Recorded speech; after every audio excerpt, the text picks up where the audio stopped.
പെരുമ്പാവൂർ കുറുപ്പുംപടിയിൽ പാടശേഖരത്തിലെ വെള്ളക്കെട്ടിൽ വീണ യുവാവ് മരിച്ചു.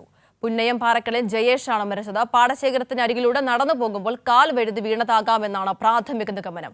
ഉമേഷ് ചേരുകയാണ്. ഉമേഷ്, മറ്റു വിവരങ്ങൾ കൂടി. എങ്ങനെയാണ് അപകടമുണ്ടായത്?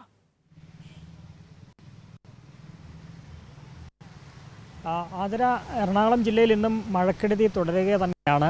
ഇന്നലത്തേതുപോലെ തന്നെ വ്യാപകമായ നാശനഷ്ടങ്ങൾ ജില്ലയിൽ ഉണ്ടായിട്ടുണ്ട്. ഇന്നും റെഡ് അലർട്ടാണ് എറണാകുളം ജില്ലയിൽ പ്രഖ്യാപിച്ചിരിക്കുന്നത്. ഇന്ന് സ്കൂളുകൾക്കടക്കം അവധിയുമായിരുന്നു.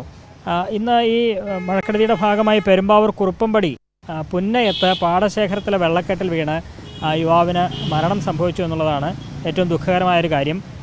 പുന്നയം പാറക്കാടൻ ജയേഷ്, 47 വയസ്സുള്ള ജയേഷാണ് മരിച്ചത്. ഈ പാടശേഖരത്തിന് അരികിലൂടെ നടന്നു പോകുമ്പോൾ കാൽ വഴുതി വീണതാകാം എന്നുള്ളതാണ് നിഗമനം.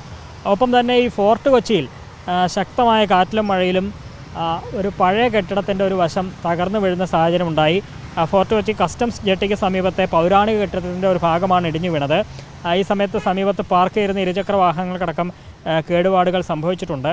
വെല്ലിംഗ്ടൺ ഐലൻഡിലെ MBM എന്ന കമ്പനിയുടേതാണ് ഈ കെട്ടിടം എന്നുള്ളതാണ്. ഒപ്പം കൊച്ചി മുനമ്പത്ത് ഈ ബോട്ടിൽ നിന്നും വെള്ളത്തിൽ വീണ് ഇന്ന് ഇതര സംസ്ഥാനക്കാരൻ മരിക്കുകയുണ്ടായി.